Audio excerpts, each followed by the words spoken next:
Avez-vous déjà vécu un scénario suivant? Vous commencez une nouvelle activité, quelque chose de nouveau. Un régime, un programme d'entraînement, un projet business, une nouvelle relation. Vous êtes motivé, c'est la lune de miel. Vous êtes excité, convaincu que cette fois-là, c'est la bonne. Là, ça va fonctionner. Et puis, 2-3 semaines plus tard, la motivation s'évapore. On le feel moins. On est moins motivé. Vous êtes-vous déjà demandé pourquoi on fait ça? Personnellement, j'ai passé des années, rien de moins, à être pris dans ce genre de boucle-là. Donc, un jour, j'ai décidé de m'intéresser à ce que le cerveau pouvait nous enseigner et m'apprendre sur ça. Et ce que j'ai découvert a absolument tout transformé dans ma business et dans ma vie personnelle.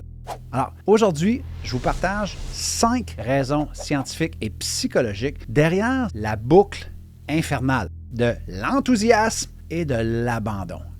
Et surtout, comment éviter de tomber dans ce piège-là qui finit par coûter cher à nos rêves et à nos ambitions. Alors, allons-y sans plus tarder avec la première raison, le biais de nouveauté. À chaque fois qu'on choisit de faire quelque chose de nouveau, notre cerveau libère ce qu'on appelle la dopamine. Vous savez, là, ce genre de petit buzz-là qu'il nous donne l'impression que tout est possible. Hein? Let's go, on est enthousiasmé, on a une énergie débordante, mais ce buzz-là de nouveauté chute rapidement. Et dès que la nouveauté se transforme en routine, l'excitation retombe. Il y a une étude qui a été faite début des années 2000 qui montrait à quel point la nouveauté, là, ça l'activait fortement notre système dopaminergique. Donc, on peut juste imaginer, depuis ce temps-là, avec l'essor des médias sociaux, à quel point notre cerveau est absolument conditionné à se doper à dopamine, à la surexposition, à toujours voir quelque chose de nouveau à travers les médias sociaux. Donc, imaginez notre fonctionnement par rapport à nos rêves et nos ambitions. Donc, voici une stratégie simple pour commencer à contrer ça si vous avez tendance à tomber là-dedans. Quand vous commencez quelque chose, juste soyez conscient que l'excitation initiale, elle va baisser. C'est normal. Donc, planifiez à l'avance là, ce que vous allez faire quand la dopamine va disparaître.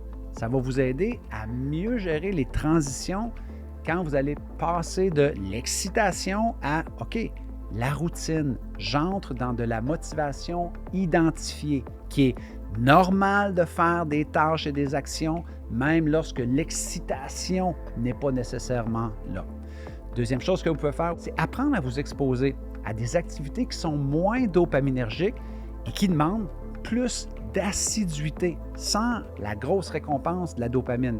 Deuxième raison, le biais d'optimisme. Okay? Vous savez, quand on se dit « Hey, cette fois-là, là, c'est la bonne.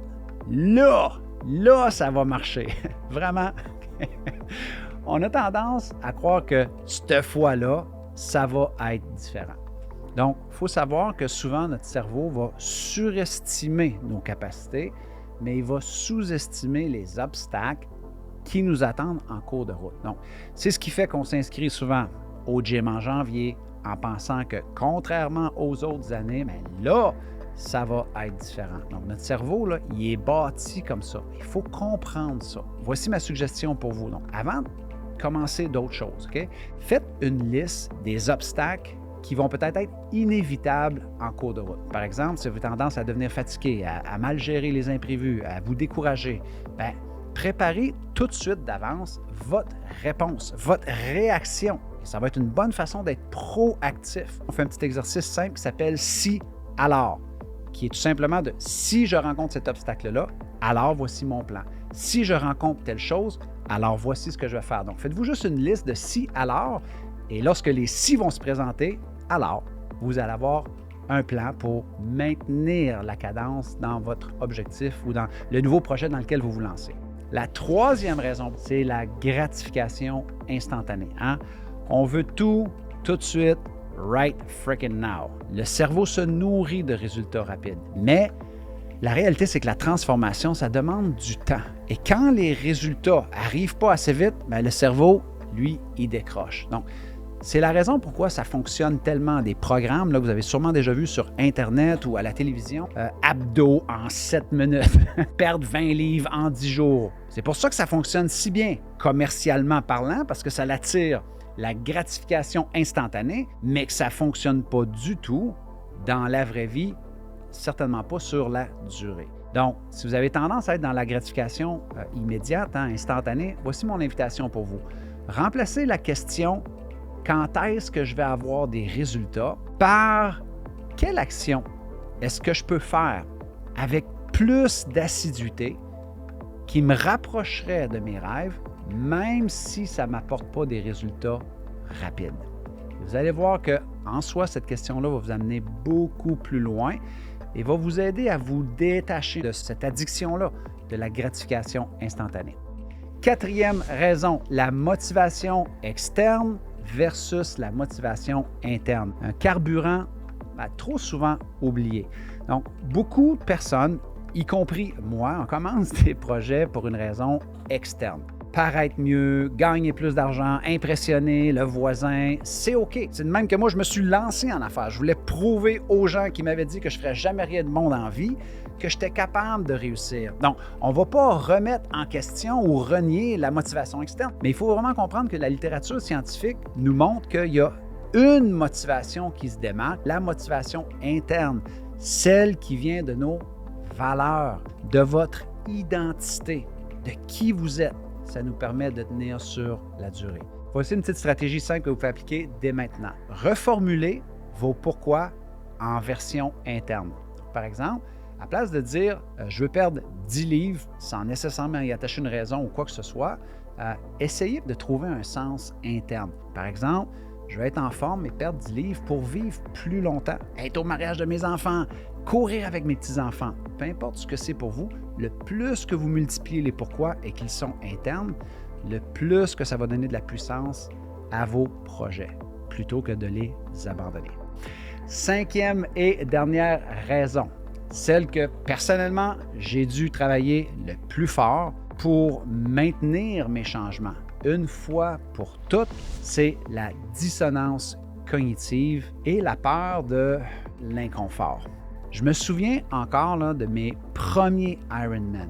Hey, juste réfléchir à l'idée de je vais faire 3 km de natation, 180 km de vélo et la moitié du marathon que je détestais courir, je me voyais déjà en train de me dire au moins 100 fois, Martin, t'es tellement pas fait pour ça, t'es tellement pas un coureur, tu y arriveras jamais. La réalité, là, c'est que toutes ces réflexions-là que j'avais en amont et même pendant les premières tentatives que j'ai faites, ce n'est pas nécessairement mon corps qui abandonnait, c'était mon mindset qui cherchait une porte de sortie.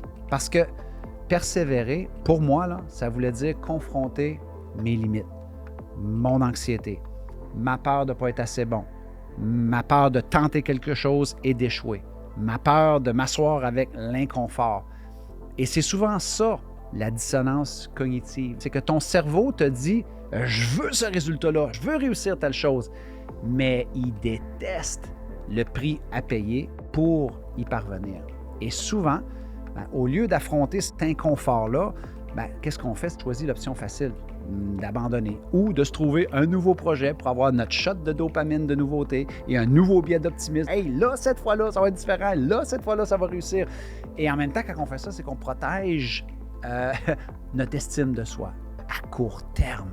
Mais à long terme, le fait qu'on aura encore abandonné quelque chose, ça finit par nous rattraper. C'est pour ça que je vous partage ces 5 raisons-là, parce que moi, elles ont littéralement changé ma vie.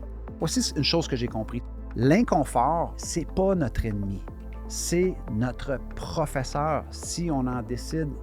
Dites-vous, voici mon professeur qui est en train de se pointer le bout du nez. Et plutôt que d'abandonner ou de vous dire que c'est pas pour vous, peut-être juste poser une petite action pour rester dans le jeu, vous asseoir juste un petit peu plus longtemps avec cet inconfort-là, même si c'est minuscule.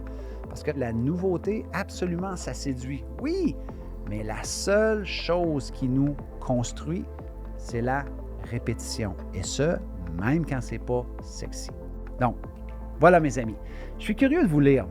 Qu'est-ce que vous avez déjà commencé avec enthousiasme dans votre vie, mais abandonné peut-être trop vite? Donc, partagez vos réponses dans les commentaires parce qu'évidemment, vos partages, vos expériences peuvent aussi inspirer d'autres personnes. Et d'ici à notre prochaine communication, soyez reconnaissants, reconnaissantes, célébrez la magie d'aujourd'hui et merci de tout cœur de faire partie de ces gens-là qui ont le courage de vouloir bâtir un monde meilleur.